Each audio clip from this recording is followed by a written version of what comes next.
तो बच्चों हम लोग पढ़ रहे थे एसिड बेस एंड सॉल्ट्स।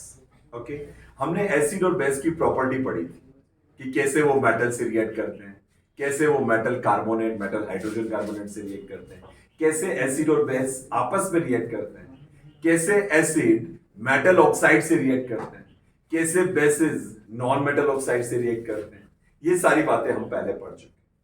आज हमारा सबसे पहला टॉपिक है 2.2। वो भी हम कई दिनों से डिस्कस कर रहे थे। ये टॉपिक ये है कि what do all acids and bases have common. सभी बेसिस सभी एसिड्स में कॉमन चीजें क्या है। तो हमारी एक एक्टिविटी थी, हम लोगों ने क्या किया था बच्चों, इधर क्या किया था हम लोगों ने, एक बीकर लिया, उसमें कॉर्क डाला, दो मेटल की रॉड लगाई और दोनों को हमने बैटरी से कनेक्ट कर लिया और एक बीच में बल्ब लगा दिया। जब भी हम उसमें कुछ डालेंगे, यदि वो गुड कंडक्टर होगा तो वो इलेक्ट्रिसिटी कंडक्ट करेगा और बल्ब ग्लो करेगा।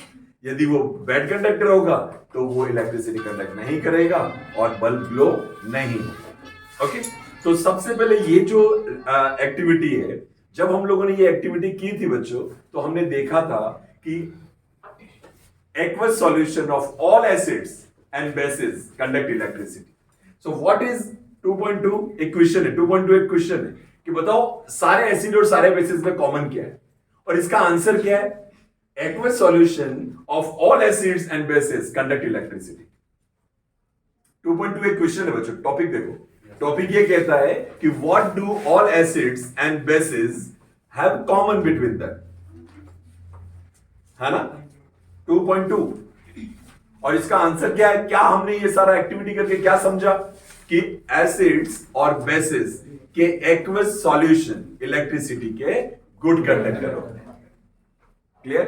और गुड कंडक्टर क्यों होते हैं, तो हमने समझा था कि जब इनको वाटर में डिसॉल्व करते हैं तो एसिड्स हाइड्रोजन आयन देते हैं और बेसिस हाइड्रोक्साइड आयन देते हैं।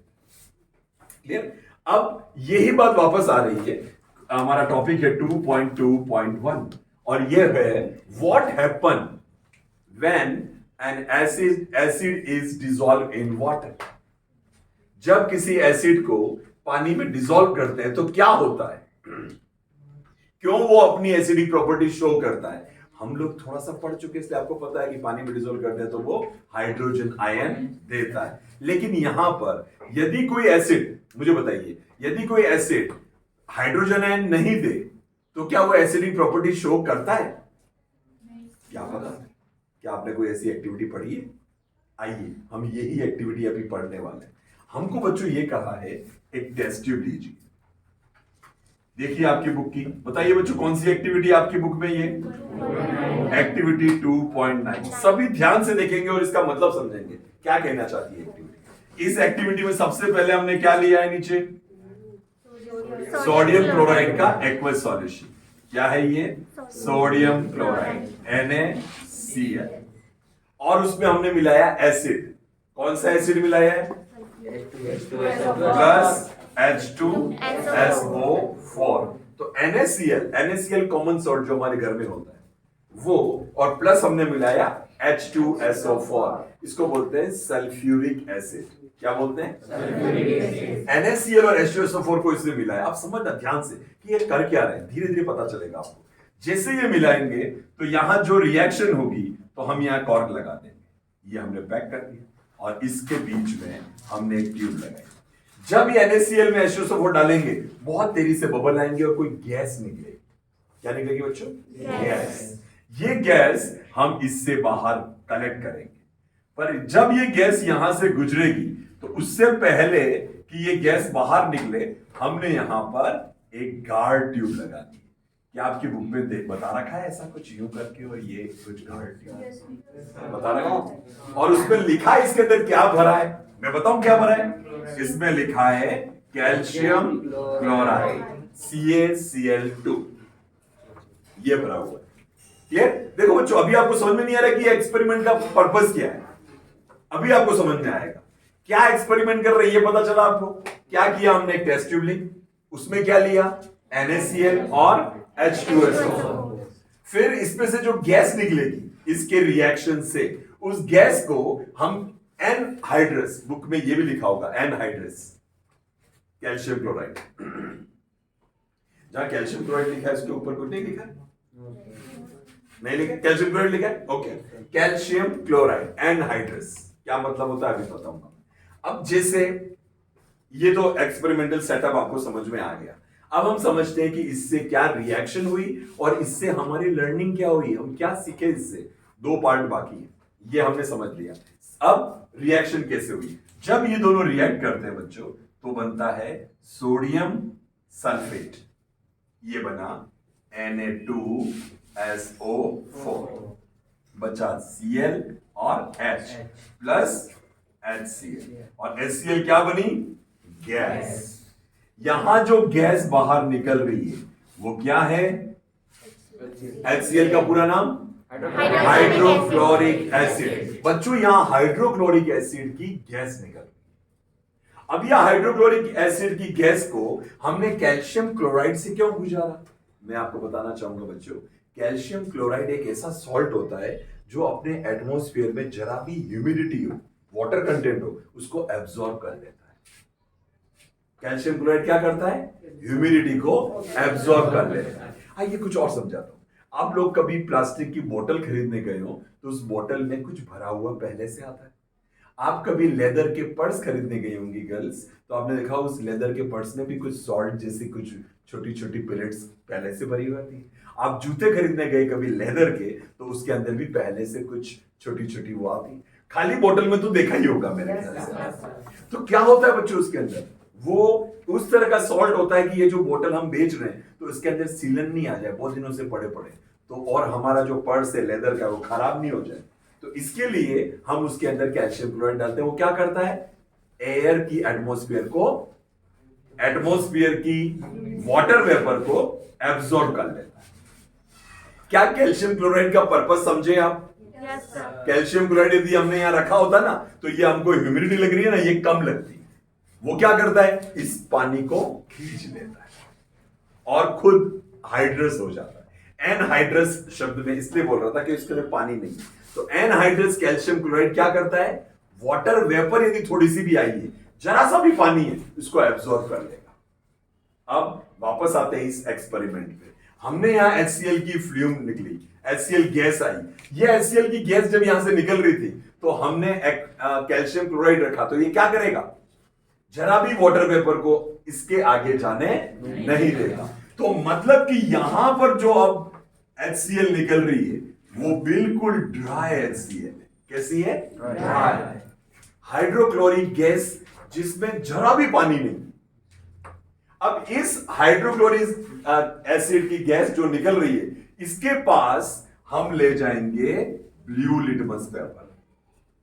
कैसा ले जाएंगे, ब्लू लिटमस पेपर। बच्चों ब्लू लिटमस पेपर को एसिड क्या कर देता है, रेड। हाइड्रोक्लोरिक एसिड एसिड है कि नहीं है, एसिड है। तो क्या ये ब्लू लिटमस पेपर को रेड कर पाएगा, नो।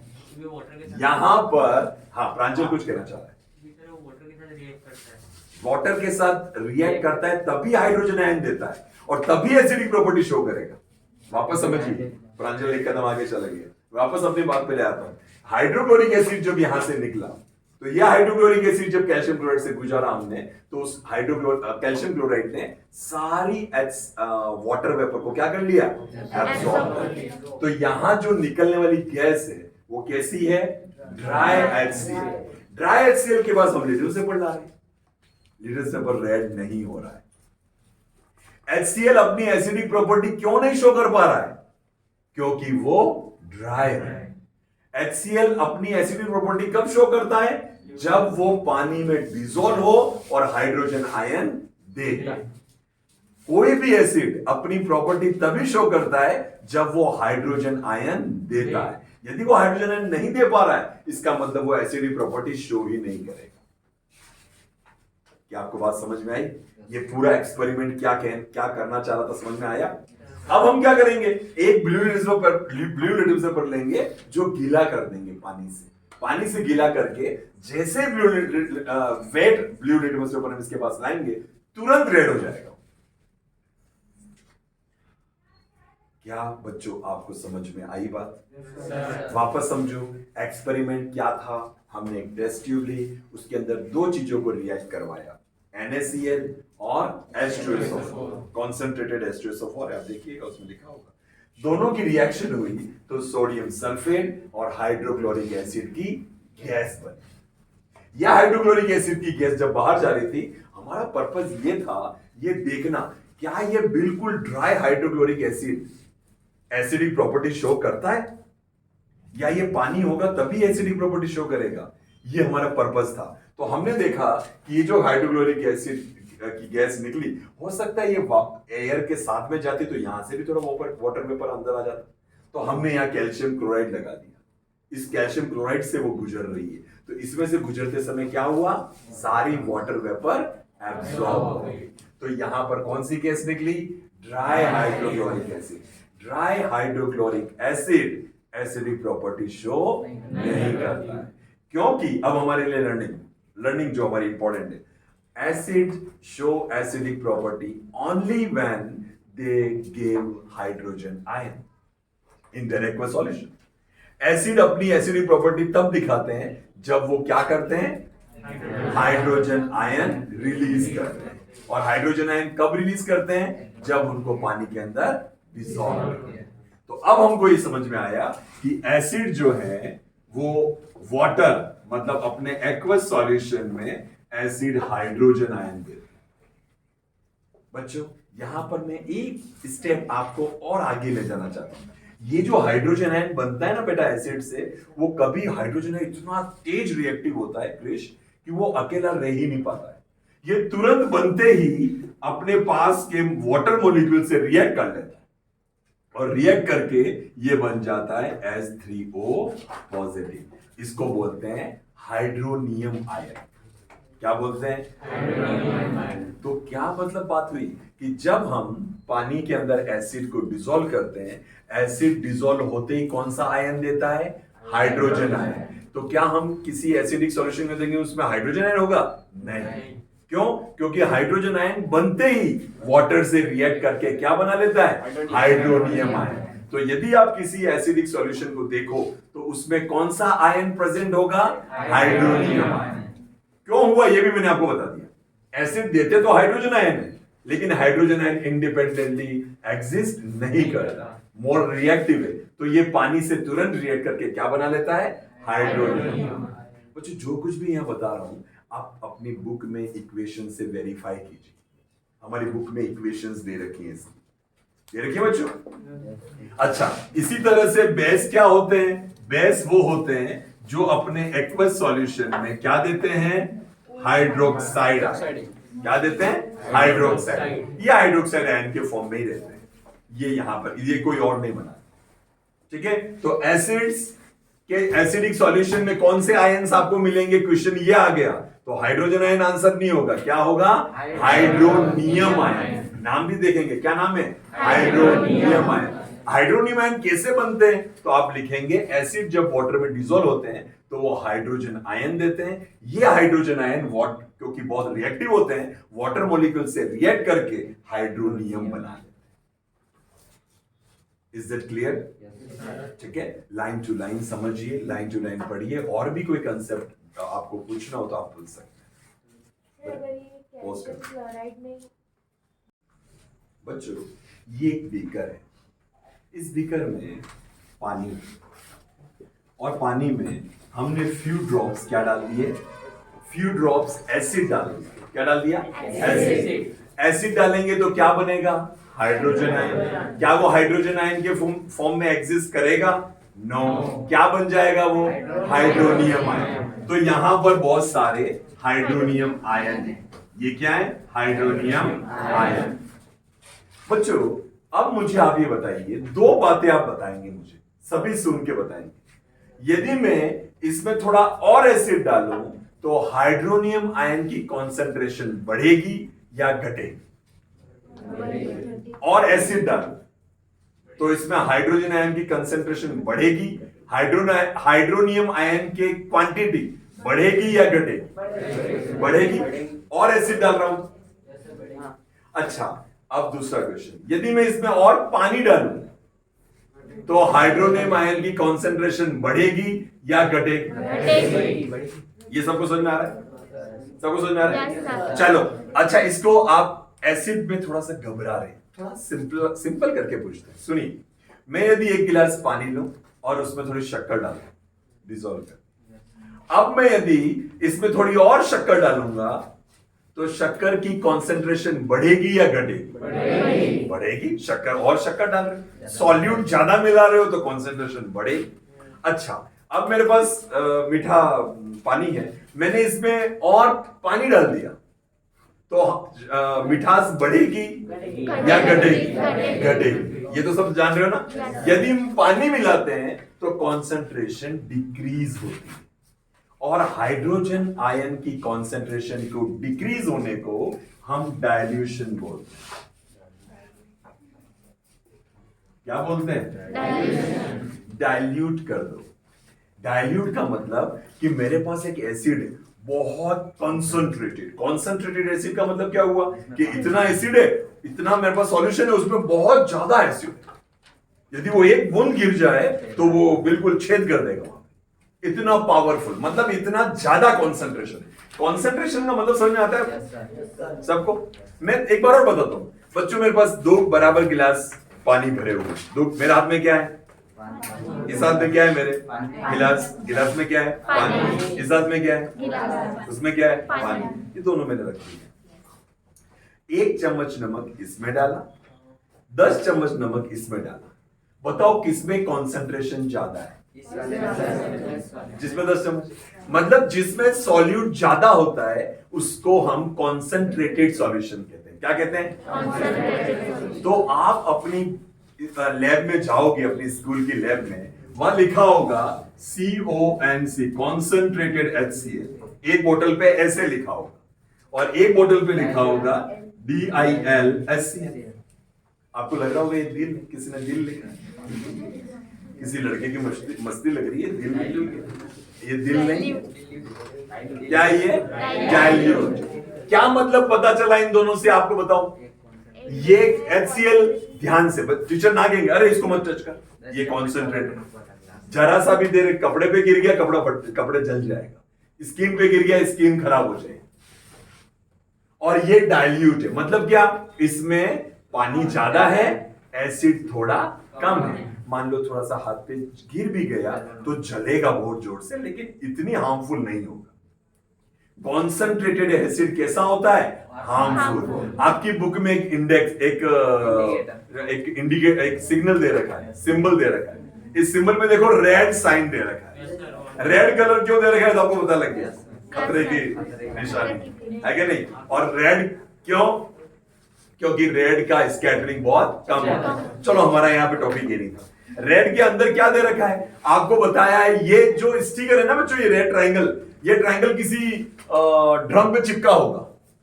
इसका मतलब क्या होगा? इसका मतलब क्या होगा कि इस ड्रम में ऐसी चीज भरी हुई है, और फिर नीचे निशान दे रखा है। यदि आपके उंगली पे गिर जाए तो उंगली यूं कर रखी, उंगली गायब हो जाएगी उस जगह से, ऐसे बता रखा है।